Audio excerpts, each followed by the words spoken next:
que exatamente funciona uma avaliação neuropsicológica? São exames, são perguntas, como é que é isso? Tá, muito legal, vou adorar explicar. A avaliação neuropsicológica, a gente varia aí, eu costumo dizer, de 5 a 8 sessões. Por que tem essa variação? Porque depende do tempo que o meu paciente vai demorar para fazer as tarefas. Então, eu gosto de dar esse time porque eu prefiro que a pessoa faça no tempo, no ritmo dela, que não seja uma coisa... você tem que ser rápido, né? A não ser quando a tarefa exige isso. Então, a gente faz uma entrevista inicial, uma anamnese, onde a gente vai pegar todos os dados do paciente, seja ele um adulto ou uma criança, aí o responsável vai trazer todos os dados, desde a gestação, amamentação, desfraude, desenvolvimento cognitivo, motor daquela criança, até os dias atuais. E de um adulto a gente faz a mesma coisa, então a gente vai pegar um pouquinho da rotina dessa pessoa, como que é o sono dessa pessoa, como que é a alimentação dessa pessoa, como que essa pessoa controla as emoções dela. A gente vai fazer uma anamnese... Os hábitos dela, Isso, todos. tudo completo. E aí depois ela vai fazer atividades. O que a gente tem hoje são avaliações com N tarefas dentro. Então, são vários testes dentro de uma avaliação. Então, a pessoa não vai fazer um único teste atencional. Por quê? Porque a atenção é uma coisa que a gente sabe que varia de acordo, por exemplo, com o sono e com a alimentação. Então, de repente, o paciente não está mais cansado, ele pode ter um desempenho ruim num teste de atenção. Então, a gente vai avaliar isso em momentos diferentes. E dentro do próprio VISC, o VASI, que são os instrumentos que a gente usa, eles são instrumentos que têm vários testes dentro. Então, tem 12, 15 subtestes dentro. A gente tem idade específica para aplicação e aí a gente vai avaliar todas as capacidades cognitivas. Atenção, memória, flexibilidade de raciocínio, que é a capacidade que eu tenho de alterar o meu raciocínio para chegar à solução de um problema. Como assim? Vamos supor um labirinto. Você está indo por aqui, aí você viu que não deu certo. Um jogador de futebol, ele tem que, às vezes, trocar a estratégia para ele conseguir atingir o objetivo. Então, essa capacidade de mudar esse pensamento, de não perseverar em comportamentos errados, é uma habilidade cognitiva que a gente tem. Além disso, a gente tem uma habilidade cognitiva que chama controle inibitório, que também é avaliado durante a avaliação neuropsicológica. Esse controle inibitório é a nossa capacidade de estar morrendo de calor, mas não tirar roupa num ambiente onde aquilo não é permitido, né? Eu não vou de biquíni numa reunião de trabalho, por mais calor que esteja, né? Então, esses comportamentos, esses controles são muito importantes no nosso dia a dia, porque às vezes eu posso ter vontade de dizer algo, mas eu não deveria dizer. Até coisas mais simples como... A pessoa não pode comer tal comida. Vamos supor que ela tem diabetes, só que ela não consegue se segurar. Também. Entendi. Tem a ver com controle inibitório. Quem tem TDAH tem uma questão nesse controle inibitório. Então, esse controle inibitório, ele tem um desempenho menor. Então, dentro da avaliação, a gente tem uma média, que seria a maioria das pessoas vai beirar aqui essa média.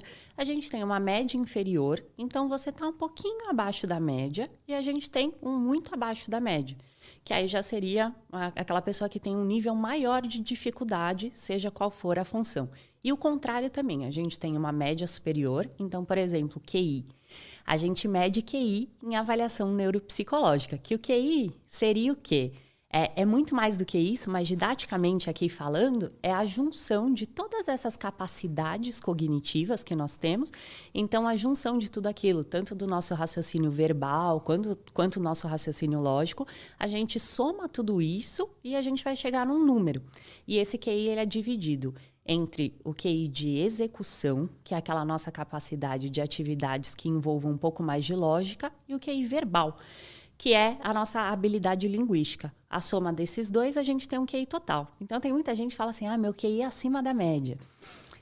Ele não é que a pessoa é genial, é que dentro da média ali, que seria 100, 110, a pessoa às vezes teve um QI um pouquinho maior, assim. Então, ela está numa média superior.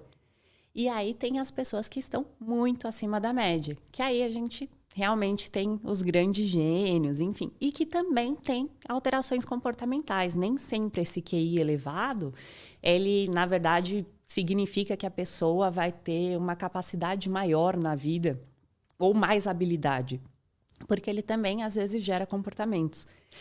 Então, inclusive, recentemente, a Mata aqui falou que eu não podia esquecer de falar disso, eu recebi no meu consultório uma história que ficou famosa, por isso que eu vou citá-la aqui, de uma pessoa que me procurou porque ela se sentia com algum tipo de problema que ela não sabia entender o que estava acontecendo.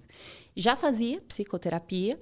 Ele falou, olha, eu faço, gosto, me ajuda, mas tem alguma coisa comigo, tem alguma coisa errada comigo. Eu fui num neurologista e ele me deu seu telefone. E ele pediu para eu falar com você porque eu tenho que fazer uma reabilitação neuropsicológica. Depois eu vou abrir um parênteses, depois eu fecho isso daqui. E aí eu falei assim, ó, antes da gente fazer uma reabilitação, porque ele falou assim, porque eu tenho um problema atencional. Aí eu falei, mas ele te deu esse diagnóstico? Ele falou, não, ele falou que era para eu conversar com você antes de voltar lá com ele. Falei, tá bom. Falei, ó, vamos fazer o seguinte, vamos fazer uma avaliação com você para a gente entender o que está acontecendo. Eu vou medir tudo e, inclusive, eu vou avaliar suas questões emocionais, porque a gente também faz uma avaliação de todas as questões emocionais, porque a gente sabe, por exemplo, que uma depressão muito forte, ela afeta a cognição da pessoa. Então, às vezes, a pessoa está com uma questão cognitiva, mas por conta da ansiedade, por conta da depressão, e não porque ela realmente está ali com uma falha cognitiva, né? É decorrente de.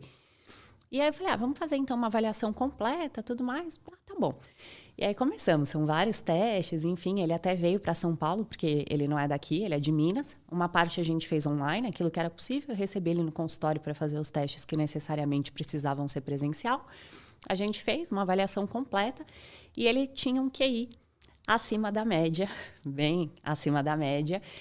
E aí, na hora de dar a devolutiva para ele, eu trouxe isso e falei, olha, lembra quando você me falou que as pessoas nem sempre entendiam as suas ideias, que você vinha com muita coisa e que às vezes as pessoas começavam a achar que você estava maluco?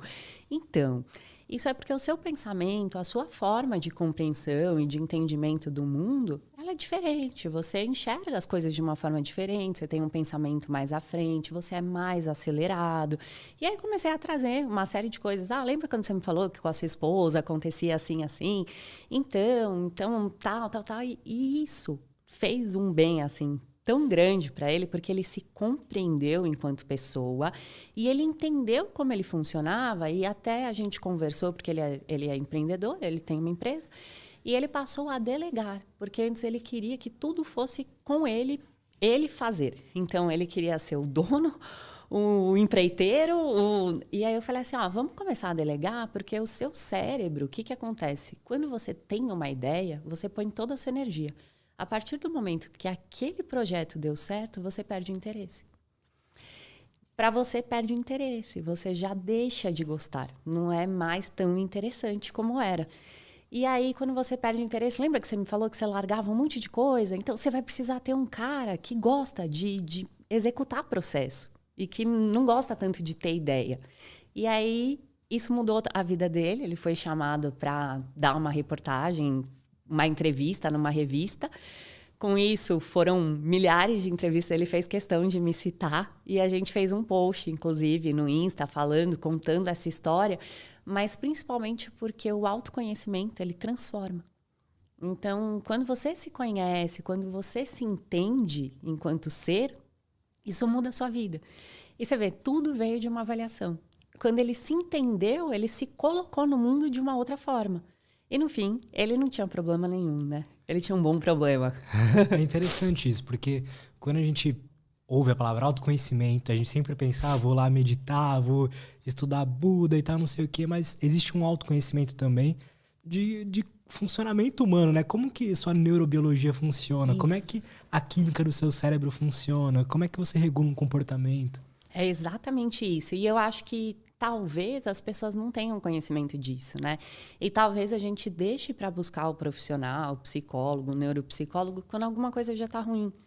Quando já existe uma doença instalada, né? Quando, na verdade, o ideal seria que a gente fizesse esse acompanhamento sempre para que você consiga atingir uma performance melhor, seja lá qual for a sua função, né? Assim, porque alta performance é para o vendedor de cachorro-quente, é para o grande empreendedor, é para todo mundo, né? Quando você se conhece, você se entende, isso muda muito.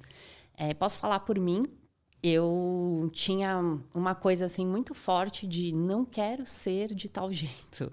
Eu sou assim, não quero ser assim. E principalmente quando eu comecei a atuar no consultório, isso era a maior demanda. Eu sou muito nervoso, quero ser mais calmo. Sou muito agitado e quero ser mais calmo. Eu sou muito alguma coisa e quero mudar. E, na verdade, é o contrário, né? A gente tem que entender de que forma que aquilo é funcional. Porque ser quem você é sempre é o melhor jeito. Sempre que a gente fica tentando mudar o que a gente é, aquilo parece que a gente não consegue sustentar, né? Se você é mais agitado, então como que você consegue colocar isso no seu dia de uma forma que isso se torne mais funcional? E deixe de ser, de repente, entre aspas, disfuncional para você. Porque eu acho que o segredo está aí, né? Então, eu acho que para mim mesmo, conforme eu fui me conhecendo, eu fui entendendo que, poxa, para mim é importante ser boazinha. Isso é importante. Se eu tiver que ser muito rígida com uma pessoa, eu não sou assim. E tá tudo bem. Eu não preciso ser desse jeito para eu conseguir o que eu quero, para eu conseguir demonstrar uma autoridade, para eu conseguir me fazer respeitar. Eu posso respeitar o meu jeito de ser e, mesmo assim, chegar aos meus objetivos. E eu acho que isso com todo mundo. Não importa quais sejam as suas características. Então, acho que isso é autoconhecimento. É você saber usar aquilo que você é a seu favor. Porque se a gente for pensar, por exemplo, você é empresário. Você vai contratar alguém. O que é melhor? Você ser uma pessoa introvertida ou extrovertida? Depende. Pra quê? Né? Melhor pra quê? Sim. Eu vou trabalhar no estoque ou eu vou trabalhar no atendimento ao cliente? O que eu vou fazer? Qual que é a função? Porque nem sempre, porque às vezes o introvertido ele fala assim, poxa vida, eu não sou extrovertido, então nunca vou dar certo. Mas não, tem um monte de coisa que o fato de você ser introvertido é que, na verdade, vai te alavancar e te ajudar. Porque tem lugar e espaço para todo mundo. E eu acho que essa é a diferença e que isso, se eu pudesse dizer, eu definiria como autoconhecimento. Você conseguir se entender, ser gentil com você mesmo e conseguir usar suas habilidades a seu favor.